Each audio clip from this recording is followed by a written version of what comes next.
الحمد لله رب العالمين والصلاة والسلام على سيد المرسلين محمد وآله وصحبه أجمعين ومن تبعهم بإحسان إلى يوم الدين أما بعد أعوذ بالله من الشيطان الرجيم بسم الله الرحمن الرحيم اليوم أكملت لكم دينكم وأتممت عليكم نعمتي ورضيت لكم الإسلام دينا صدق الله العظيم رب اشرح لي صدري ويسر لي أمري سبحانك لا علم لنا إلا ما علمتنا إنك أنت العليم الحكيم سبحان ربك رب العزة عما يصفون وسلام على المرسلين والحمد لله رب العالمين. قابل احترام بزرگوں اور میرے عزیز دوستوں، گزشتہ 2-3 ہفتوں سے اللہ کی توفیق سے شادیوں کے حوالے سے آپ کی خدمت میں نے کچھ گزارشات رکھی ہیں.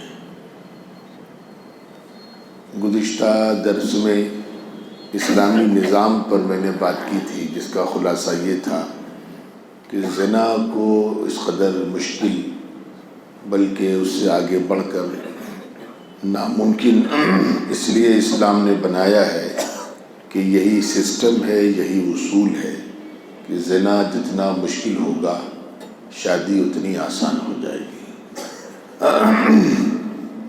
اور اس فارمولے پر دنیا میں جہاں جہاں عمل ہو رہا ہے وہاں آپ اس کا نتیجہ بھی دیکھ رہے ہیں، اور جہاں جہاں اس فارمولے پر عمل نہیں ہو رہا ہے وہاں جو مصیبتیں ہیں وہ اللہ کی پناہ ہیں. ابھی تو ہندوستان میں بہرکیف تو مصیبت نہیں آئی ہے، ورنہ باہر بعض ممالک میں ایک نیا چلن یہ آیا ہے کہ لوگ بحیثیت میاں اور بیوی کے بغیر شادی کے ساتھ میں رہتے ہیں، ایک دوسرے کو پرکھنے کے لیے، سمجھنے کے لیے. سمجھتے سمجھتے وقت گزرتا جاتا ہے اور کبھی کبھی اس درمیان ولادت بھی ہو جاتی ہے، بچے بھی پیدا ہو جاتے ہیں، اور پتہ چلا کہ ایک بچہ ہو گیا، دوسرا بچہ ہو گیا، اور دونوں بعد میں پھر الگ ہو جاتے ہیں. ان بچوں کو کیا نام دیا جائے یہ ایک الگ مسئلہ ہے. تو جب بھی آپ اسلام کے اصولوں سے دور ہٹیں گے تو اس قسم کے مسائل آپ کے سامنے آئیں گے. اسلام نے اسی لیے ایک سسٹم دیا ہے، لیکن مجھے ذرا سا افسوس ہے، اسی سسٹم پر آج تھوڑی سی بات اور کر لیتا ہوں کہ ہم ہندوستان میں پیدا ہوئے اور ہزاروں سال سے یہیں پر رچے بسے، تو ہزاروں سال کی جو رسم و روایات تھی، یہاں کا جو ایک سماجی رواج اور سماجی نظام تھا، وہ اس سے ہم نہیں نکل پائے. اسلام میں ہمارے خاندانی بزرگ جو بھی داخل ہوئے ہوں، 99% یہاں کا مسلمان پہلے ہندو ہی تھا یا غیر مسلم تھا. بہرکیف اللہ نے جس کو جب توفیق دی ہو، یہ اللہ کا احسان ہے، خدا کا فضل ہے کہ اللہ نے ہمیں جنت والے راستے پر چلایا. لیکن ہماری ایک ذرا سا پریشانی یہ رہی کہ ہماری تربیت نہیں ہو پائی، اور ہم نے صرف اپنے نام بدل لیے، لیکن ہم نے نہ مزاج بدلا، نہ ٹھیک سے ہم نے اسلام کی تعلیمات کو اور اس کی بنیادوں کو سمجھا. یہ ایک کمزوری رہی. اسی لیے دیکھیے جو چیزیں وہاں رائج ہیں کسی نہ کسی شکل میں وہ ہمارے یہاں رائج ہو گئی ہیں. میں نے گزشتہ ہفتے اس پر آپ کو اشارے کیے تھے. اب جہیز دینے کا وہاں مسئلہ ہے تو ہم نے اپنے یہاں بھی جہیز کا رواج شروع کر دیا. اب اس میں تو ٹھیک ہے، بظاہر آپ کہہ سکتے ہیں ایک درجے میں کم خرابی ہے، لیکن اس سے آگے کی جو خرابی ہے جو مسلمان کر رہے ہیں، اور اتنا بڑا گناہ ہے، وہ اتنا بڑا گناہ ہے کہ اللہ تعالیٰ معاف فرمائے.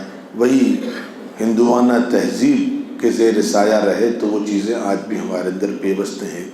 میں بہت ہی سوجھ بوجھ کے ساتھ ایک بات کہنے جا رہا ہوں، سوجھ بوجھ کے ساتھ، بہت ہی سنجیدگی کے ساتھ، بغیر کسی جذبے میں اور جوش میں آئے ہوئے، کہ ان کے یہاں بیٹی کا باپ کی جائیداد میں کوئی حصہ نہیں ہے۔ ایک بچی کا وراثت میں ان کے یہاں یعنی غیر مسلموں کے یہاں کوئی حصہ نہیں ہے۔ تو وہ نتیجہ آج ہمارے یہاں بھی ہے کہ ہمارے یہاں 90% مسلم گھرانوں میں بیٹیوں کو باپ کی جائیداد میں حصہ نہیں دیا جاتا۔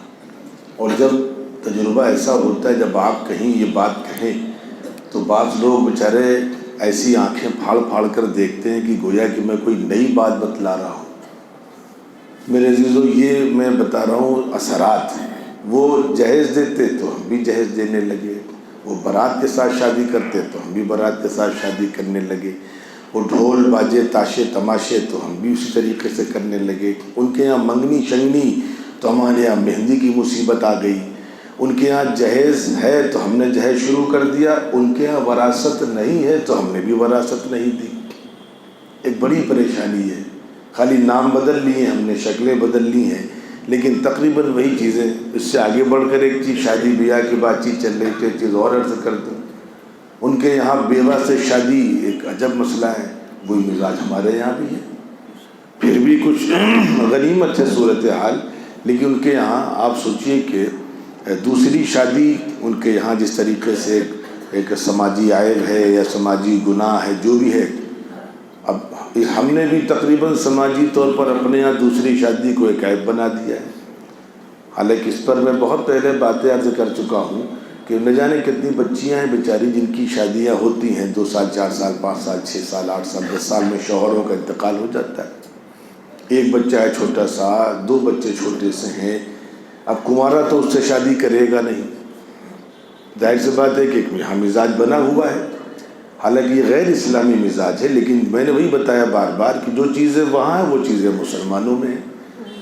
اب اس سے اگر کوئی شادی شدہ انسان دوسرا نکاح کر لے اس بیوہ خاتون سے یا مطلقہ خاتون سے، جس کی بھی کوئی عمر بھی نہیں ہے، تو اس کے گھر والے خود ہی رکاوٹ بنیں گے، اس کی بیوی خود رکاوٹ بنے گی۔ تو اللہ تعالیٰ معاف کرے، ایک بڑی پریشانی ہمارے ساتھ اس ملک میں یہ رہی کہ ہماری اسلامی تربیت نہیں ہو پائی، جو مجھے عرض کرنا ہے خلاصہ ہے اس وقت گفتگو کا۔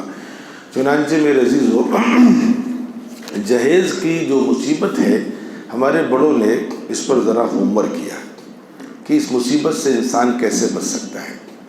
پہلی چیز تو آپ یہاں پر سمجھ لیں کہ بات آ گئی تو بات عرض کر دوں کہ اسلام نے، اللہ کا شکر ہے، اس کا فضل ہے، اس کا کرم احسان ہے، عورت کو مالی اعتبار سے، سماجی اعتبار سے، دینی اعتبار سے اس قدر مضبوط کر دیا ہے کہ دنیا میں کوئی مذہب سوچ بھی نہیں سکتا۔ مالی، سماجی اور دینی اعتبار سے اس قدر مضبوط کر دیا ہے۔ اب دیکھیے، عورت کی شروعات بیٹی سے ہوتی ہے۔ بیٹی جیسے ہی پیدا ہوئی اس کو جنت کی بشارت دی گئی اس کے ماں باپ کو، اس کی اچھی تربیت کرو، اس کو اچھے کا رخصت کرو، جنت کی بشارت حضور سے لے لو۔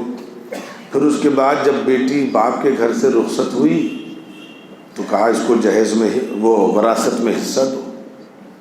وراثت کا حصہ اب میں ذرا دوسرے انداز سے کہہ دوں، جس طریقے سے نماز فرض ہے، چونکہ باتیں اہم اس لیے بہت ٹھہر ٹھہر کر کہہ رہا ہوں، جس طریقے سے نماز فرض ہے، پھر سن لیجئے، جس طریقے سے نماز فرض ہے اسی طریقے سے بیٹیوں کا وراثت میں حصہ فرض ہے۔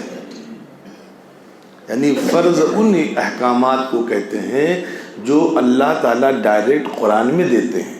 آپ اتنی مثال سمجھ لیجئے، بعض احکامات بہت ضروری ہیں لیکن ان کو حضور نے دیا ہے تو انہیں واجب کہا جاتا ہے، لیکن جن احکامات کو اللہ نے ڈائریکٹ قرآن میں ذکر کیا، نماز کا حکم ہو، زکوٰۃ کا ہو، روزے کا ہو، حج کا ہو، اسی طریقے سے وراثت کا ہو، ان کو فرائض کہا جاتا ہے۔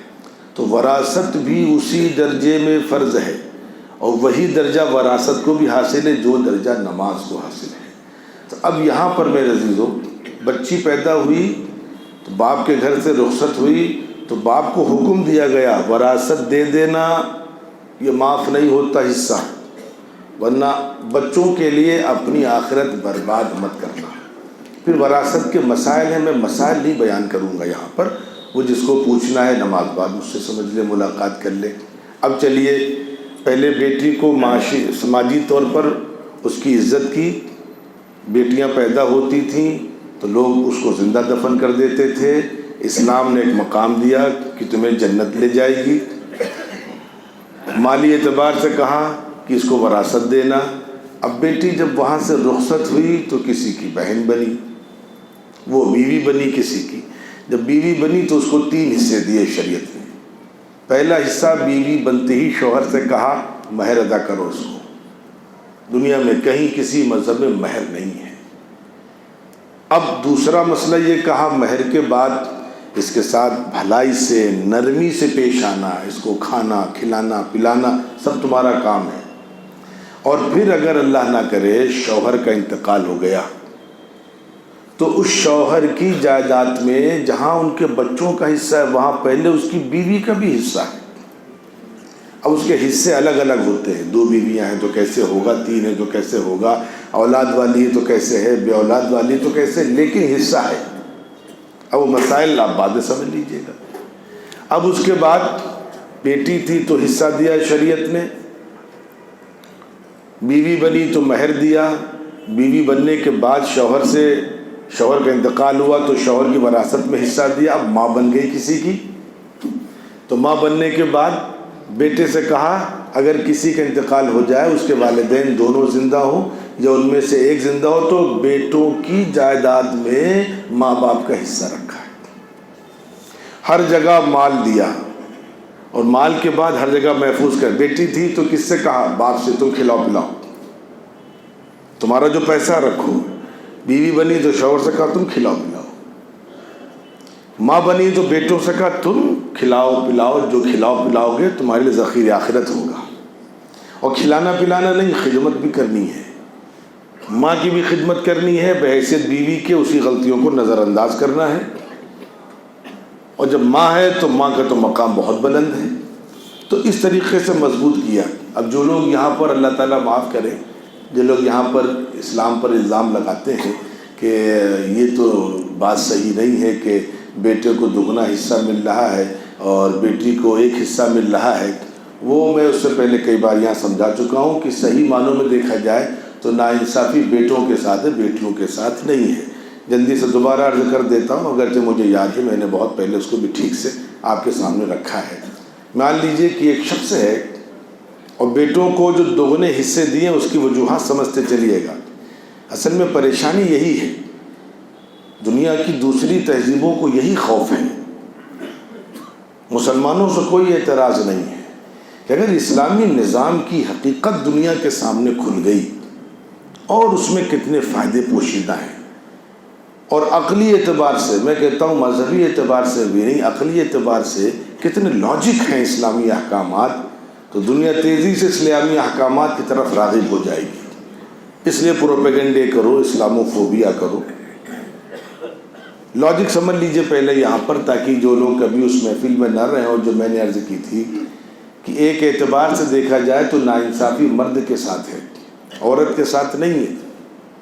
ایک شخص کا انتقال ہو جاتا ہے، اس کا ایک بیٹا ایک بیٹی، مثال کے لیے بتا رہا ہوں، اور اس نے اتفاق سے 30,000 روپے چھوڑے وراثت میں۔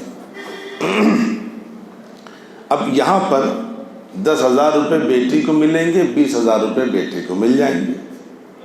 تو جو لوگ اعتراض کرتے ہیں، آپ ان سے پہلے پوچھئے کہ ہماری بات چھوڑو، ہم آدھا دیتے ہیں، کتنا دیتے ہیں، تم بتاؤ تم کتنا دیتے ہو۔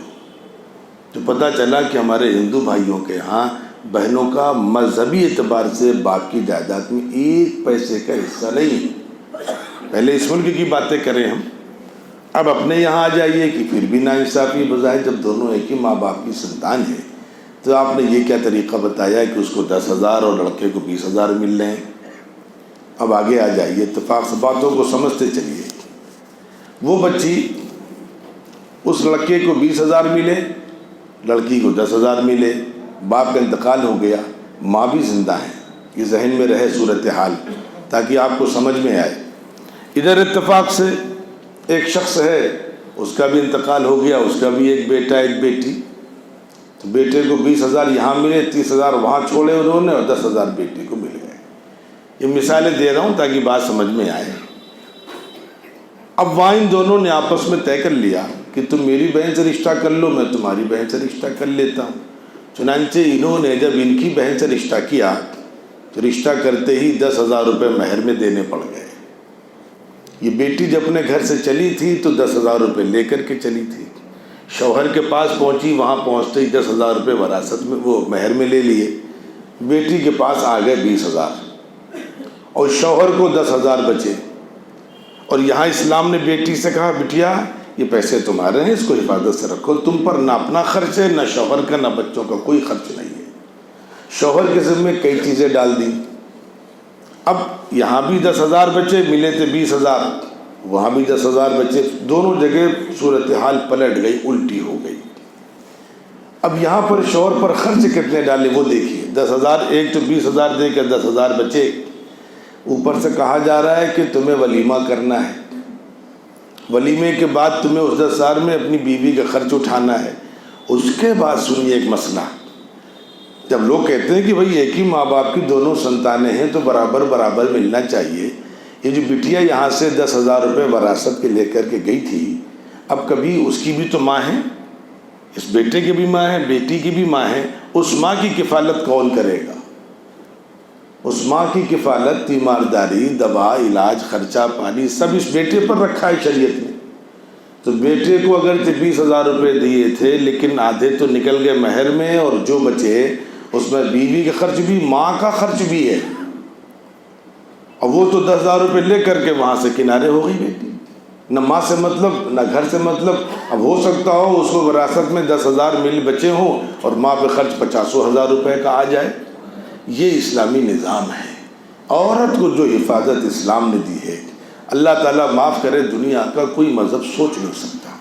اب دنیا کے سامنے پریشانی یہ ہے کہ جن کو ابھی جیسے پرسوں نرسوں کی خبریں آئی ہیں کہ ادھر 8-10 سالوں میں لندن میں سب سے تیزی سے جو مذہب پھیلا ہے وہ مذہب اسلام ہے، خوبیوں کی وجہ سے۔ اور یہ جو اصول ہیں یہ آج کے نہیں ہیں، تقریباً 1,500 سال پرانے ہیں۔ دنیا کتنی بدل گئی ہے، لیکن ان میں کتنا لاجک ہے اور کتنا یہ آپ کو اپیل کرتے ہیں، اور آج تک اس کی افادیت باقی ہے اور دنیا میں اس کی افادیت محسوس کی جا رہی ہے۔ اللہ تعالیٰ کرے کہ برکت ہم بھی اس کی افادیت کو سمجھنے والے بنے۔ اب میرے عزیز و میرے بزرگوں، آ جائیے مسئلے پر۔ میں نے اتنی لمبی بات آپ کے سامنے کہی، جہیز کے مسائل کیا ہیں میں اس پر بعد میں بات کروں گا۔ اللہ تعالیٰ حفاظت فرمائے۔ ہم نے جو شادیاں مشکل کری ہیں اور ہم نے جو یہ بارات کا اور جہیز کا اور سجاوٹ کا جو بخیڑا کھڑا کیا ہے، اس کے نقصانات تو اس قدر ہیں کہ ہماری بچیاں غیروں کے ساتھ چلی جا رہی ہیں۔ میں بیچ میں ایک بات بڑی سنجیدگی سے عرض کر دوں، بہت سنجیدگی سے، کہ اگر اللہ نہ کرے کسی صورت، اللہ نہ، آپ کی بیٹی ہماری بیٹی ہے، آپ کی بہن ہماری بہن ہے، امت کی بہن ہے، امت کی بیٹی ہے، ساری بچیاں محفوظ رہیں۔ ابھی جو رپورٹیں آ رہی بہت اچھی نہیں ہیں، اس لیے اس محفل میں وہ کھل کر کے نہیں کہی جا سکتی، لیکن میں آپ سے عرض کر رہا ہوں، اگر اللہ نہ کرے آپ کے علم میں کسی ایسی بچی کے سلسلے میں کوئی خبر پہنچتی ہے کہ اس کا ذہن ذرا سا بدل رہا ہے، وہ کسی غیر کے ساتھ جانے پر آمادہ ہے، ضد کر رہی ہے، تو کچھ لوگ ہیں جو کاؤنسلنگ کا کام کرتے ہیں، اور 1-2 مسئلوں میں نے ان لوگوں کو ڈالا ہے، فری میں کرتے ہیں، کوئی اپنا بزنس نہیں ہے، پیسے والے صاحب حیثیت عزت دار گھرانوں کے لوگ ہیں، لیکن ایک فکر ہے کہ یہ کیا ہو رہا ہے، یا اللہ یہ قوم کے ساتھ کیا مذاق ہے۔ اللہ تعالیٰ حفاظت فرمائے۔ تو بہرکیف انہوں نے ایک کوشش شروع کی ہے کہ وہ کاؤنسلنگ کرتے ہیں، اور ان کی کاؤنسلنگ سے کئی جگہ اللہ کا فضل ہے کامیابی ملی ہے۔ تو اگر اللہ نہ کرے، کبھی اللہ نہ کرے، آپ کے تعلق میں، پڑوس میں، آپ کے علم میں کسی بچی کے سلسلے میں ایسی کوئی بری خبر آتی ہے تو آپ مجھ سے رابطہ کریں، میں دعا بھی کروں گا اور میں کوشش بھی کروں گا کہ اللہ کرے کہ ان حضرات کی خدمات حاصل کی جائیں اور اس بچے کے ذہن سے اس فطور کو دور کیا جائے۔ یہ تو ایک سرسری سا جائزہ جو آپ کے سامنے رکھنا تھا، لیکن اس میں جو لوگ جہیز میں بڑھ چڑھ کر کے حصہ لے رہے ہیں، مہنگی مہنگی شادیاں کر رہے ہیں، میں بیچ میں ایک بات عرض کر دوں، انہیں اللہ سے ڈرنا چاہیے، اللہ سے بہت زیادہ ڈرنا چاہیے بطور خاص اس نازک دور میں۔ اگر یہی رواج بنتا گیا اور بعض غریب بچیوں نے غربت کی وجہ سے، چونکہ جو واقعات سننے کو مل رہے ہیں اس میں اسباب بہت ہیں، لیکن ایک سبب غربت بھی ہے، غربت کی وجہ سے جو بچیاں یہ غلط قدم اٹھا رہی ہیں، غلط فیصلے کر رہی ہیں، اس میں پیسے والوں کا بھی بڑا دخل ہے کہ انہوں نے اسلامی نظام کو رائج کیوں نہیں کیا۔ اس لیے ان کو بھی بہرکیف چوکنا رہنا چاہیے اور خدا کی پکڑ سے ڈرنا چاہیے۔ اب آ جائیے کہ میں نے جہیز پر بات کی تھی، ایک اور جلدی سے بات بتا دوں۔ جو لوگ جہیز لینے والے ہیں ان کے پاس حضرت فاطمہ رضی اللہ تعالی عنہا کا ایک واقعہ بڑا ان کے ذہنوں میں محفوظ رہتا ہے کہ حضور نے اپنی بیٹی کو جہیز دیا تھا۔ پہلی بات سمجھ لیں یہاں پر کہ حضور صلی اللہ علیہ وسلم کی صرف ایک بیٹی نہیں تھی، 4 بیٹیاں تھیں۔ آپ کو ایک بیٹی کی شادی یاد ہے، لیکن آپ کی 2 بیٹیاں تو حضرت عثمان غنی رضی اللہ تعالیٰ عنہ کے نکاح میں رہیں۔ پہلے ایک بیٹی تھی، ان کا انتقال ہو گیا، تو بعد میں آپ نے اپنی دوسری بیٹی کا نکاح عثمان غنی رضی اللہ تعالیٰ عنہ فرمایا۔ اسی نسبت سے انہیں ذوالنورین کہا جاتا ہے کہ ان کو اللہ نے 2 حضور صلی اللہ علیہ وسلم جیسے عظیم گھرانے کی 2 بیٹیاں ان کے نکاح میں بھیجی گئیں۔ ذوالنورین اسی لیے ان کا لقب پڑا۔ ان کے یہاں تو کسی جہیز کا تذکرہ نہیں ہے۔ عثمان غنی رضی اللہ تعالیٰ عنہ جن بیٹیوں کا نکاح ہوا ان کا تو کبھی کوئی جہیز کا تذکرہ نہیں ہے۔ حضرت فاطمہ کے جہیز کا تذکرہ ہے تو وہ بھی سن لیجئے۔ حضرت فاطمہ کو جہیز نہیں دیا تھا، بالکل نہیں دیا تھا۔ حضرت علی رضی اللہ تعالیٰ عنہ حضور پاک علیہ الصلوۃ والسلام کے چچا زاد بھائی ہیں، اور آپ کے والد کا بھی انتقال ہو چکا ہے، اور آپ ہی آپ کے ولی بھی ہیں۔ حضرت علی کا اس وقت کوئی نہیں ہے، حضور ہی ولی ہیں ان کے، اور حضور شادی گھر میں کر رہے ہیں۔ تو حضور پاک علیہ الصلوۃ والسلام نے حضرت علی رضی اللہ تعالیٰ عنہ سے پوچھا کہ مہر کے لیے تمہارے پاس کچھ ہے؟ تو پر میرے پاس تو مہر کے لیے اللہ کا تو کچھ بھی نہیں ہے، ایک گھر بھی نہیں ہے۔ وہ ایک انصاری صحابی تھے، انہوں نے اپنا گھر حضرت علی کو دے دیا تھا۔ حضور نے فرمایا کہ تمہارے پاس ایک زرہ تھی، کہا زرہ تو ہے لیکن زرہ تو جنگ کے کام آتی ہے، اس کا کیا تعلق پیسے سے؟ کہا اس کو لے کر کے آؤ، اس کو فروخت کرو اور فروخت کر کے گھر کے سامانوں کا انتظام کرو۔ اب صحابہ کی محبتیں اور صحابہ کا انداز، تربیت کس کی تھی؟ حضور پاک علیہ الصلوۃ والسلام کی۔ حضرت عثمان غنی رضی اللہ تعالیٰ عنہ غالباً انہوں نے کہا اللہ میں خرید لیتا ہوں۔ انہوں نے خرید لی اور غالباً 300 درہم یا 400 درہم میں خریدی زرہ حضرت علی رضی اللہ تعالیٰ عنہ کی، اور وہ پیسے دے دیے۔ اس پیسے سے حضرت علی رضی اللہ تعالیٰ عنہ نے گھر کے تھوڑے موڑے جو ضرورت کے سامان تھے اس کا انتظام کیا۔ یہ جہیز تو حضور کی طرف سے پھر بھی نہیں ہوا، جو حضرت علی نے خود ہی اپنے پیسے سے خریدا۔ ہاں، صحابہ کا عمل یہ تھا، کتنے اعلیٰ ظرف تھے۔ ہماری اعلیٰ ظرفی جہاں ختم ہوتی ہے وہاں سے صحابہ کی اعلیٰ ظرفی شروع ہوتی ہے۔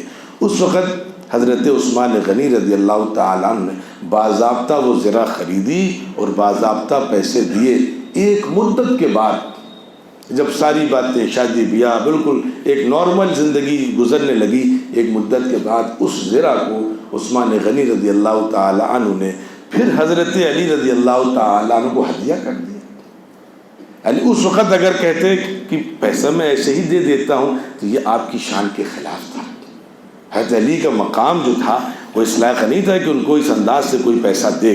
اس وقت خرید لی اور فوراً واپس بھی نہیں کی، بعد مدت کے واپس کری، تاکہ دل میں کہیں سے کوئی یہ خیال نہ آئے کہ عثمان نے رضی اللہ تعالیٰ عنہ نے میری گھما کر کے مدد کی ہے۔ یہ صحابہ کا ایک اعلیٰ ظرفی کا ایک مثال میں نے آپ کے سامنے پیش کی۔ چنانچہ میرے عزیز و میرے بزرگوں، اب مسئلہ یہ ہے کہ اگر ہم اب سچی بات آ جائیے کہ اتنی باتیں ہو گئی، غالباً میرا تیسرا یا چوتھا جمعہ ہے، میں شادیوں پر ہی باتیں کر رہا ہوں آپ سے، جہیز کی مصیبت سے کیسے چھٹکارا پایا جا سکتا ہے۔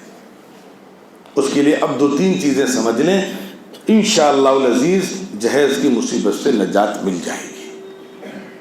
جب بھی آپ کے گھر میں کوئی رشتہ لے کر کے آئے مجھے 100 نہیں 200% یقین ہے انشاءاللہ آپ کو وہ لسٹ دے، بھائی مجھے گاڑی چاہیے، یہ چاہیے، وہ چاہیے، آپ صاف کہیے بھائی ہمارے خاندان میں بیٹیوں کی جو شادیاں کی جاتی ہیں اس میں جہیز نہیں دیا جاتا ہے، نہ بارات کا استقبال کیا جاتا ہے، ہم بارات کو بھی نہیں بلاتے، مسجد میں نکاح کرتے ہیں، 3 لوگ 4 لوگ آ جائیے اور بیٹی کو رخصت کرا کر کے لے جائیے۔ لیکن ایک کام کرتے ہیں کہ ہم اپنے یہاں بیٹیوں کو وراثت میں حصہ دیتے ہیں۔ دیکھیے حصہ دینا فرض ہے، جہیز دینا فرض نہیں، واجب نہیں، سنت نہیں، نفل نہیں، کچھ نہیں ہے، بلکہ بعض مقامات پر بعض صورتحال میں جہیز مانگنا دینا بھی حرام ہے۔ تو آپ نے اگر جہیز میں پیسہ خرچ کیا، میں کہتا ہوں آپ نے 50 لاکھ روپے خرچ کر دیے، اس کا کچھ بھی نہیں ملا آپ کو، اور بچی کو بیٹی کو وراثت میں حصہ نہیں دیا، وہ گناہ باقی رہا آپ کے سر پر۔ آپ لا کہیے میں نے تمہاری شادی کر دی تھی، اس سے کیا مطلب؟ آپ اس کو پہلے مالک بنا دیتے، بیٹیا تمہاری 20 لاکھ روپے تمہاری وراثت کے بن رہے ہیں، تم لے لو، تم کہو تو اس سے تمہاری شادی کر دیں۔ ہو سکتا ہو وہ کہے کہ نہیں میں شادی نہیں کروں گا، میں پیسہ بچا کر بھی، مالک ہوئے، اس کو پورا اختیار دیا ہے شریعت نے۔ تو آپ نے اس کی شادی میں 10 کروڑ خرچ کیے ہوں، اس سے کیا مطلب؟ آپ نے اگر اس کے 20 لاکھ 30 لاکھ 40 لاکھ 50 لاکھ جو بھی وراثت میں حصہ بن رہا تھا وہ نہیں دیا تو آپ سخت گنہگار ہیں۔ آپ کا حج، آپ کا عمرہ، آپ کی تلاوت، آپ کا وظیفہ سب ناقابل قبول ہے، چونکہ یہ سب مال حرام ہے۔ بہت اچھی طرح سمجھیے گا، جس طرح بینک کا سود حرام ہے، رشوت حرام ہے، شراب حرام ہے، اسی طریقے سے وہ پیسہ بھی حرام ہے جس پیسے میں بیٹیوں کو وراثت میں حصہ نہ دیا جائے، اسی طریقے سے حرام ہے۔ اور جو لوگ اپنی بہنوں کا یا بیٹیوں کا حصہ نہیں دیتے، حج پہ حج کر رہے ہیں، عمرے کر رہے ہیں، اللہ تعالیٰ ان کے عمروں کو، حجوں کو یوں لپیٹ کر یوں ماس کے منہ پہ پھینک دیتے ہیں، تمہارے حج کی ہمیں ضرورت نہیں ہے، اس لیے کہ مالوں کا حرام و رزق کا حرام و لباسوں کا حرام، تمہاری روزی بھی حرام، تمہارا لباس بھی حرام، تمہارا مال بھی حرام، اس لیے وہ فریضہ باقی رہے گا۔ چنانچہ جہیز کی مصیبت سے بچنے کا ایک بہت مضبوط طریقہ ہے، آپ جب کہیں گے کہ بھیا ہم وراثت دیتے ہیں اپنی بیٹی کو، اپنی بہن کو، انشاءاللہ العزیز 99% لوگ تیار ہو جائیں گے، وہ سوچیں گے جہیز میں 10 روپے مل رہے تھے، وراثت میں 100 ملیں گے، کون بیوقوف جو تیار نہیں ہوگا؟ تو ہم انشاءاللہ گناہ سے بھی بچیں گے، اسلامی شریعت کا نفاذ ہوگا، اور ایک بڑی برائی سے ہمارا سماج انشاءاللہ محفوظ رہے گا۔ اب میرے عزیزوں، ایک آخر میں آپ سے گزارش یہ ہے، میرے پاس ابھی 1 منٹ ہے، جہیز کے خاتمے کے لیے میں نے ایک تجویز پیش کی کہ آپ وراثت میں حصہ دیجئے، انشاءاللہ اس کی برکتیں ملیں گی، ہماری بھی آخرت برباد نہیں ہوگی، اور انشاءاللہ اس کا ایک رواج اور سنت کو زندہ کرنے کا اجر و ثواب بھی ملے گا۔ میں نے جو آج یہ باتیں کی آپ کے سامنے، یہ کیوں کی ہیں؟ دیکھیے ہماری جو بچیاں ہیں، اب اس کو ذرا غور سے سن لیجئے، ان بچیوں کو سوشل میڈیا کے ذریعے الٹے سیدھے بیانات، پردے کا مسئلہ آیا تو پھر پردے پر بحث ہو رہی ہے، اور پردہ ظلم ہے وغیرہ وغیرہ، یہ وراثت کا مسئلہ آیا تو اس میں صاحب بچیوں کو آدھا کیوں دیا گیا، طلاق کا مسئلہ آیا تو صاحب بچیوں کو طلاق دینے کا حق کیوں نہیں؟ اس انداز سے اس وقت میڈیا اسلام کا، خیر وہ الگ مسئلہ ہے، اللہ کی طاقت ہے کہ اللہ تعالیٰ اپنا انداز سے کام کرتا ہے، لیکن اس وقت بڑے مسائل ہیں اسلامی شریعت پر، پرسنل لا پر وغیرہ وغیرہ، بہت سے مسائل ہیں۔ تو میرے عزیزو، آپ جانتے ہیں کہ یہاں پر ہر مہینے کے پہلے اتوار کو درس قرآن ہوتا ہے، میں اس میں آتا ہوں، لیکن میں نے اس مہینے گزارش کی ہے ایک بڑے عالم سے، جو اتفاق سے مفتی بھی ہیں، اور افتاء کرنے کے بعد اس شخص نے LLB کیا، LLM کیا، اور اب علی گڑھ مسلم یونیورسٹی سے لاء میں PhD کر رہا وہ شخص، اتنا قابل انسان۔ میں نے اس سے گزارش کی، ہم نے بھئی ایسا ہے، ہمارے بڑوں کی خواہش ہے کہ اسلامی شریعت کی جو حکمتیں ہیں، جس کو پرسنل لا کہا جاتا ہے، وہ ابھی ہماری قوم خود ہی پرسنل لا سے واقف نہیں، اسلامی شریعت کی حکمتوں سے واقف نہیں۔ تو میں نے ان سے گزارش کی، ہم نے بھائی آپ اس مہینے ذرا سا مجھے وقت دیں تاکہ ان لوگوں کے سامنے اسلامی شریعت کی حکمتیں، اس کی افادیت، اس کا مقام و مرتبہ سامنے رکھیں، اور خاص طور پر بچیوں کو ٹارگٹ کریں، کہ بچیوں کو جو ان کے ذہن کو ورغلایا جا رہا ہے، ان کا ذہن صاف ہو کہ طلاق میں کیا حکمتیں ہیں، پردے میں کیا حکمتیں ہیں۔ تو وہ تیار ہو گئے، اور اس ہفتے انشاءاللہ جو 4 تاریخ ہے وہ 10 بجے آ جائیں گے، اور ان کا اس ہفتے میرا بیان نہیں ہوگا، ان کا بیان ہوگا، اور اسی پرسنل لا پر بیان ہوگا، اسلامی شریعت پر بیان ہوگا۔ تو آپ حضرات نے ماشاءاللہ میری گزارشوں کو بہت قبول کیا، میں اس کے لیے شکر گزار ہوں۔ میں پھر گزارش کر رہا ہوں کہ آپ خود تشریف لائیں، عورتوں کو زیادہ سے زیادہ لے کر کے آئیں، بچیوں کو زیادہ سے زیادہ لے کر کے آئیں، اور وقت کی پابندی کا خیال رکھیں تاکہ اس سے پوری طریقے سے مستفید ہوں۔ والسلام علیکم ورحمۃ اللہ وبرکاتہ۔